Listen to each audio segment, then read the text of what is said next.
Hola, hola, ¿cómo están? Muy buenas noches, buenos días, buenas tardes, independientemente de la hora en que vean esta presentación.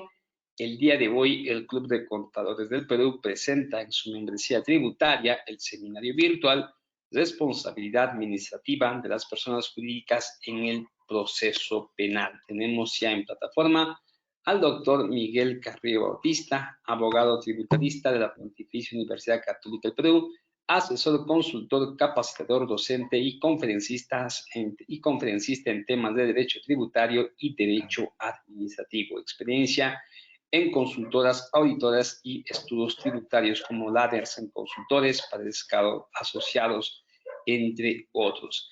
Exfuncionario de SUNAT, de la MEF, del SAT y del Tribunal Fiscal. Doctor Miguel, ¿cómo está? Muy buenas noches. Un honor tenerlo en plataforma. Tiene usted el micrófono habilitado. Iniciamos nuestra sesión del día de hoy.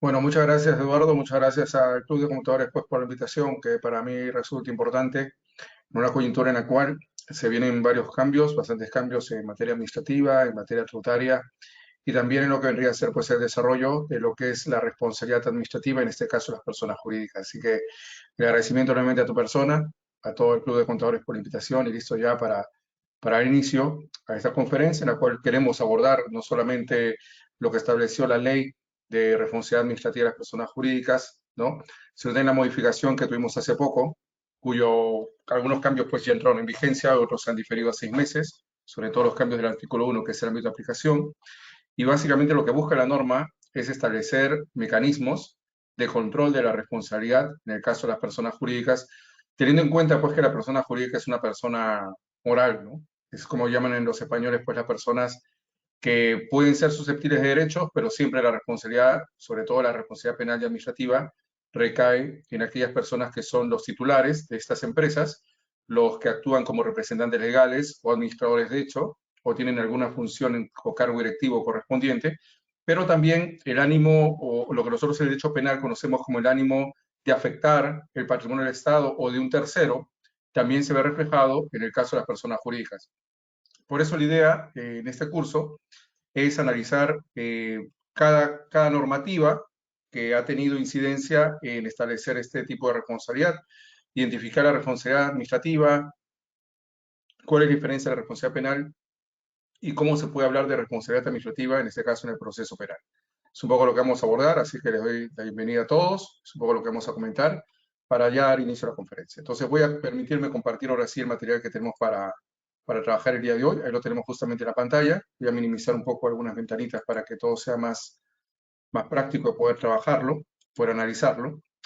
Y básicamente, como ya he comentado, ¿no? Cuando nosotros hablamos justamente de la responsabilidad, en este caso administrativa, de las personas jurídicas, pues estamos haciendo referencia a dos normas en sí. Dos normas que para nosotros son las que establecen pues prácticamente todo este tratamiento, que es básicamente la ley 3424 y dicho sea de paso también la ley 31740, que fue la última modificación que tuvimos justamente como consecuencia de esta actualización de normas en lo que tiene que ver con el cohecho transnacional, que ya se había regulado justamente en el Código Penal y que nos habla pues de un cambio que se suscita prácticamente después de poco más de 7 años, ¿no? Teniendo en cuenta la norma, la 31740, que es la que ustedes ven en la gráfica, una norma que se publicó el 13 de mayo, y claro, como toda norma que requiere ser reglamentada o que requiere de alguna otra forma tener incidencia en lo que viene a ser el tratamiento de estas obligaciones, pues prácticamente también difiere su aplicación, sobre todo en el artículo 1,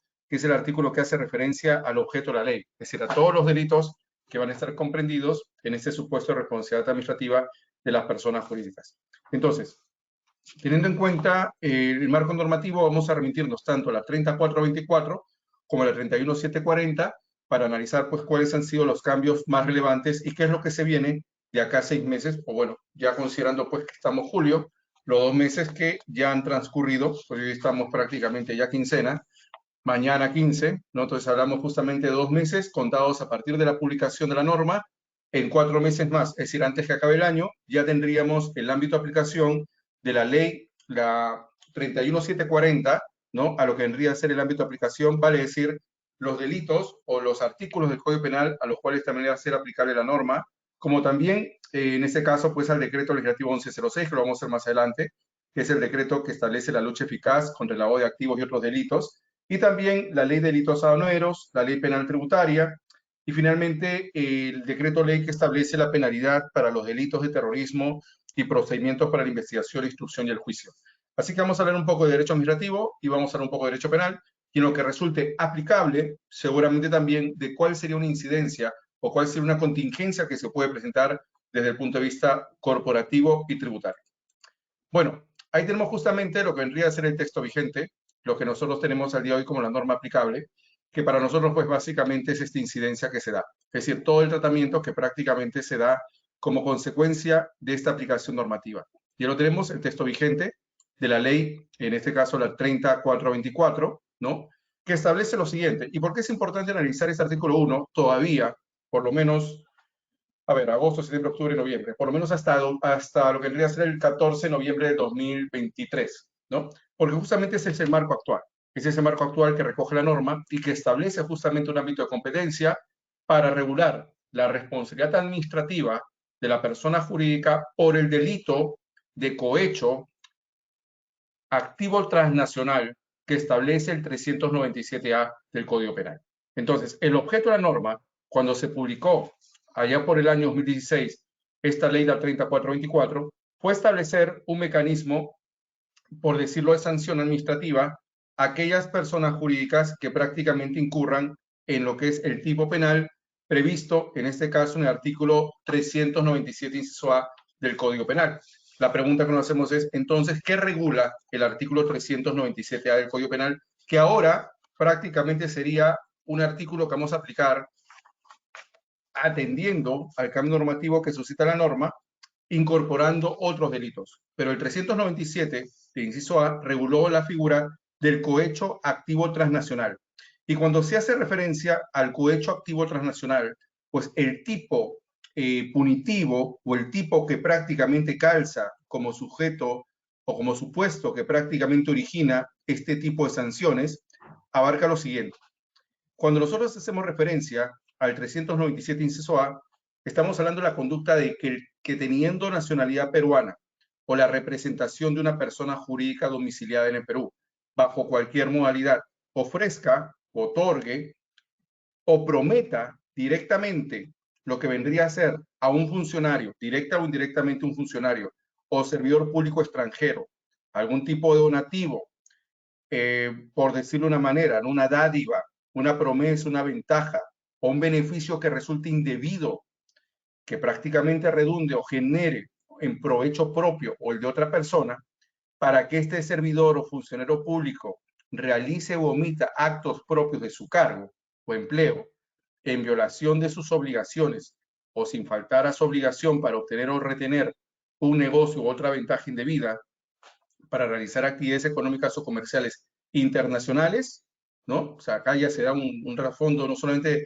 de lo que nosotros conocemos como el cohecho activo a nivel nacional, sino ya también con una incidencia afuera, ¿no? Actividades internacionales o comerciales internacionales, ¿no? Entonces la norma estableció justamente el 397 inciso A, una pena privativa de libertad no menor de 5 ni mayor de 8 años, ¿no? Considerando también, dicho sea de paso, la inhabilitación, según corresponda, conforme a lo que dispone el numeral o el inciso 1, 2 y 8 del artículo 96, y 365 días a 730 días multa, ¿no? Entonces, prácticamente la normativa actual, por lo menos hasta que esto cambie, considerando pues lo que va a suscitarse, ¿no? A partir de noviembre, es que esa norma, ¿no? La ley que establece la responsabilidad administrativa de las personas jurídicas en proceso penal actualmente se aplicaría solamente para lo que es el cohecho activo transnacional, ¿no? Teniendo en cuenta eso, pues vamos a ver entonces cuál sería el ámbito de aplicación a partir del cambio que se ha hecho, en este caso, por la ley 31740 a este artículo 1 que básicamente regula lo que nosotros conocemos como el ámbito de aplicación. Y ahí lo tenemos, justamente ven ustedes la amplitud del concepto que ahora se desarrolla en ese artículo 300, perdón, en el artículo 1, o la modificatoria que se produce mediante el artículo 1 de la ley 31740, justamente el artículo 1 de la ley 3424, ¿no? Entonces, el cambio que vamos a tener, bueno, que ya está regulado, pero la vigencia, como ustedes saben, en algunas normas, sobre todo el derecho penal, se difiere para adecuar ciertas conductas a lo que el legislador busca proteger o busca efectuar, lo vamos a ver de la siguiente manera. Aquí lo tenemos. La presente ley, según se señala, pues regula la responsabilidad administrativa de las personas jurídicas nacionales o extranjeras, ¿no? En el proceso penal por los delitos previstos en los siguientes artículos, ¿no? Y justamente la norma hace una referencia de cuáles son los artículos a los cuales se aplicaría esta disposición, ¿no? Ahí lo tenemos entonces. Si nosotros hablamos del 397, inciso A, que regula la figura del cohecho transnacional, ¿no? Considerando lo que vendría a ser la normativa actual, aquí tenemos pues prácticamente un ámbito de aplicación más amplio. Vean ustedes a qué tipos penales se aplicaría ya lo que vendría a ser esta norma, ampliando el ámbito de aplicación a partir del mes, seguramente noviembre, del presente año. Ahí tenemos justamente los artículos 199, 296, 228, 384, el 397, el 397A, con lo cual quiere decir que no va a haber ningún cambio sustancial en cuanto a esta figura del cohecho activo transnacional, pero amplía también al 398, al 400 del Código Penal. Si nosotros hacemos una referencia a lo que establece ya el Código Penal aplicable justamente a esos artículos, nos estaríamos refiriendo, por un lado, en el capítulo de fraude de la administración de las personas jurídicas, al delito que tiene que ver con la contabilidad paralela, un delito que tiene una incidencia tanto a nivel corporativo como también se puede verificar o se puede identificar en un proceso de fiscalización tributaria a cargo justamente de la SUNAT. Algo que para nosotros el solo término hace referencia a una figura delictiva, una figura que tiene identificado ya un profesional, el cual puede realizar este tipo de infractor. Y el 199, al cual se aplicaría ya esta norma de responsabilidad administrativa de las personas jurídicas a partir de la vigencia o de la fecha de publicación, que fue prácticamente en el mes de mayo, a 6 meses posteriores, hablando de 6 meses, el mes 11, que sería noviembre, sería la contabilidad paralela. Delito que prácticamente tipifica la ventaja indebida que se obtiene al llevar una contabilidad distinta a la exigida por la ley. Como ustedes sabrán, para efectos tributarios, pues nosotros tenemos la obligación de llevar los libros y registros contables de acuerdo a las formalidades establecidas mediante resolución de superintendencia, ¿no? Pero ¿qué pasa en algunos casos? Y esto se ha visto básicamente en procedimientos de fiscalización o verificación de obligaciones tributarias. Lo que hemos tenido, lamentablemente, es aquella figura en la cual la empresa distorsiona la situación, o básicamente el sujeto distorsiona los estados financieros o los registros contables o las anotaciones que se producen en los registros con la finalidad de tener una ventaja. Y esta ventaja se puede obtener como consecuencia de lo que vendría a ser pues un crédito, un préstamo, podría ser inclusive una ventaja en un proceso de contratación con el Estado, una licitación pública, una percepción de la empresa frente a terceros y básicamente todo aquello que ponga en riesgo la situación patrimonial de la empresa, pero que tenga como incidencia o como un aspecto previo el hecho de haber llevado una doble contabilidad, una doble contabilización de las operaciones. Entonces, la contabilidad paralela a la cual se aplicaría esa norma a partir de noviembre del presente año, pues prácticamente tipifica primero obtener una ventaja indebida. Yo obtuve un favor, yo obtuve un beneficio, yo tuve un tratamiento más beneficioso del que podía obtenerse sin no haber llevado la contabilidad paralela. No hay norma que regula que uno tenga que llevar dos contabilidades, ¿no? Justamente la idea, y esto lo vimos, este delito es muy coyuntural. Recuerden ustedes lo que pasó hace algunos años en plena campaña política, pues se acreditó justamente que un partido político había llevado contabilidad paralela, ¿no? Y eso involucró toda una investigación, el tema de la organización criminal, ¿no? Lo que para nosotros fue también este tema noticioso o político respecto a cómo se llevaban dos contabilidades paralelas para obtener ventajas indebidas. Entonces, prácticamente para nosotros esto es algo muy familiar. Esto es algo que prácticamente ya lo hemos podido identificar, ya lo hemos podido notar en las diversas actuaciones que se han ventilado en los medios y también vinculada a lo que vendría a ser las actuaciones de ciertas agrupaciones políticas. Entonces, la contabilidad paralela tiene como fundamento el hecho de obtener una ventaja indebida como consecuencia de mantener una contabilidad paralela, distinta a la que la norma exige. La norma exige, pues, lineamientos, establecer supuestos en los cuales se conlleva el llevado correcto de las anotaciones tanto en compras, tanto en ventas, como el diario, como el mayor, como activos fijos, inventarios y balances, el formato simplificado, y sucede que acá se desnaturaliza justamente la figura para obtener una ventaja indebida. Y esta situación pues llama la atención porque teniendo en cuenta el cambio que establece la norma ya a partir de noviembre en lo que vendría a ser el objeto de la ley, resultaba evidente que se tenía que aplicar al delito de contabilidad paralela. Y en el caso del delito de contabilidad paralela, muy similar en el caso de la pena, pero más, por decirlo, como un atenuante, porque acá hablamos de una pena privativa de libertad no menor de 2 ni mayor de 5 años, ¿no? Con lo cual podríamos tener una persona que en este caso no necesariamente va a ir presa, si es que le damos una condena menor a 4 años, efectiva o prisión efectiva, como se señala, y con 180 a 375 días multa. Claro, un aspecto que resulta controversial porque teniendo en cuenta que la contabilidad paralela configura una ventaja que va a obtener el sujeto como consecuencia de haber llevado en paralelo una contabilidad que no tiene nada que ver con los estados financieros, con la situación patrimonial, con la situación del accionariado, con la posición de la empresa, pues prácticamente busca desdibujar o trasladar a terceros algo que prácticamente no coincide con la realidad, que en este caso la realidad vendría a ser la contabilidad que sí correspondía llevar. Entonces, hablaríamos que el objeto de la norma abarcaría el 199 para empezar, que es básicamente el delito de la contabilidad paralela. Pero también se incluye en esta normativa, que prácticamente vamos a tener ya vigente a partir de noviembre del presente año, porque justamente este es el artículo que se ha diferido. Los demás no se han diferido, con lo cual se entiende que se aplican a partir del día siguiente de la publicación de la norma, que como habíamos comentado se realizó en el caso de la 31740 el 13 de mayo de 2023, ¿no? Entonces tenemos por un lado el 199 que ya vimos el tipo de delito, hemos puesto algunos ejemplos, ¿no? De cómo se configura la contabilidad paralela, para irnos ahora al 296, perdón, 226. Y el 226 prácticamente establece lo siguiente: atentados contra monumentos arqueológicos. Esto se incluye, ojo, en el capítulo único de los delitos contra los bienes culturales, porque los bienes culturales tienen protección. Recuerden ustedes lo que tuvimos hace poco, cuando se acreditó que se había llevado una exportación prácticamente con toneladas o básicamente bienes que, claro, son prohibidos, pero entre ellos también se encontraron bienes de patrimonio cultural. Entonces, la situación es cómo se efectúa este control por parte de la aduana y también por parte, en este caso, en lo que resulta aplicable el derecho penal. Para eso se ha regulado justamente el artículo 226, el que hace referencia a atentados contra monumentos arqueológicos. Y la figura que prácticamente regula el 226, que es un delito contra el patrimonio cultural, regula que el que asienta, depreda o el que sin autorización explora, excava o remueve monumentos arqueológicos prehispánicos o zonas paleontológicas declaradas como patrimonio paleontológico del Perú, independientemente de que haya una relación del derecho real que se ostente sobre el terreno en el cual se ubica, siempre que se conozca el carácter de patrimonio cultural o patrimonio paleontológico del Perú, será reprimido con pena privativa de libertad no menor de 3 ni mayor de 6 años y con 100 a 360 días multa, con lo cual pues prácticamente estamos ante un delito que tiene una sanción mayor al que hemos visto antes, que es la contabilidad paralela, ¿no?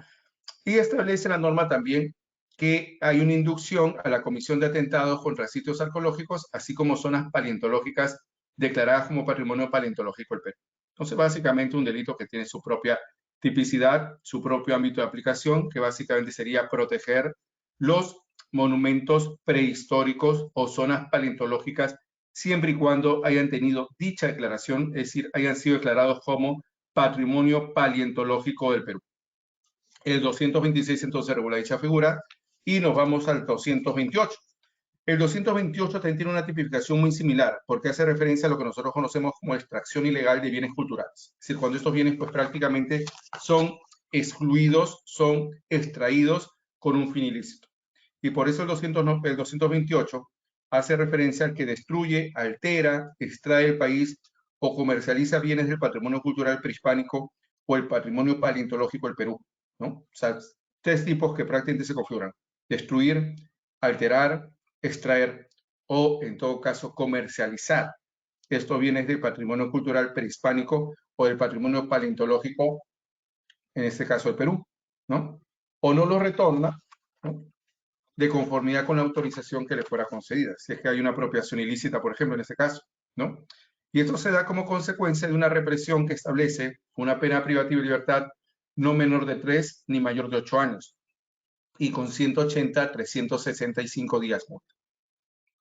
En el caso de que la gente, por ejemplo, sea un funcionario o servidor público con deberes de custodia de dichos bienes, la pena será no menor de 5 ni mayor de 10 años. No es lo que establece justamente este delito que abarca pues lo que es la destrucción, la alteración o la extracción de patrimonio cultural de la nación y el patrimonio paleontológico, en este caso del Perú, ¿no? El artículo 228. Y siguiendo esta tipificación ya pasamos a otro tipo de delitos, que básicamente nos lleva a la sección de la confusión, el 384. El 384 pues, prácticamente es un artículo amplio, el cual nos hace referencia a lo que es la colusión simple y la colusión agravada. ¿En qué consiste entonces este delito al cual se le va a aplicar también los delitos que incurran o la responsabilidad administrativa que se genere como consecuencia un proceso penal en el cual se está ventilando uno de estos delitos? Y lo tenemos aquí. Por ejemplo, se da básicamente atendiendo a que en este caso el funcionario o el servidor público que interviene directa o indirectamente como consecuencia de su cargo en cualquier etapa de las modalidades de adquisición o contratación pública de bienes, obras, servicios, concesiones o cualquier operación a cargo del Estado, concierta con los interesados para defraudar al Estado o entidad u organismo del Estado, será reprimido con pena privativa de libertad no menor de 3 ni mayor de 6 años. Inhabilitación a que se refiere justamente el artículo 36, 120 años, ¿no? De 120 años y con 180 a 365 días multa, ¿no? Entonces, básicamente un delito que tiene al funcionario servidor público como sujeto pasivo, ¿no? Bajo lo que vendría a ser la sanción. Entonces, si para nosotros es el funcionario servidor público el que interviene directa o indirectamente para lo que vendría a ser la contratación pública para obras o servicios públicos, ya estaríamos en un delito de colusión simple agravada. Y agrega la norma que el funcionario servidor público que interviene directa o indirectamente como consecuencia de su cargo en las contrataciones o adquisiciones de bienes, obras, ¿no? Servicios, concesiones, ¿no? Con los interesados y que prácticamente defraudare patrimonialmente al Estado o entidad o organismo del Estado va a tener una represión privativa de la libertad no menor de 6 ni mayor de 15 años, así como la inhabilitación a la cual se hace referencia en el inciso 1 y 2 del artículo 36, ¿no? Entonces, básicamente son delitos, en el caso de la colusión simple agravada, en las cuales el funcionario público, funcionario servidor público, interviene en forma directa o indirecta para lo que es la contratación pública de bienes y servicios, ¿no? Siendo que en este caso, si hay una concertación con los interesados y esto defraude patrimonialmente al Estado, prácticamente podemos hacer referencia a que la pena será mayor, porque hablamos básicamente de una pena no menor de 6 ni mayor de 15 años. Asimismo, se establece en este artículo 384 que la pena será privativa de la libertad no menor de 15 y en ese caso mayor de 20, inhabilitación en los siguientes supuestos, o sea, lo que vendría a ser pues ya para nosotros la agravante, ¿no?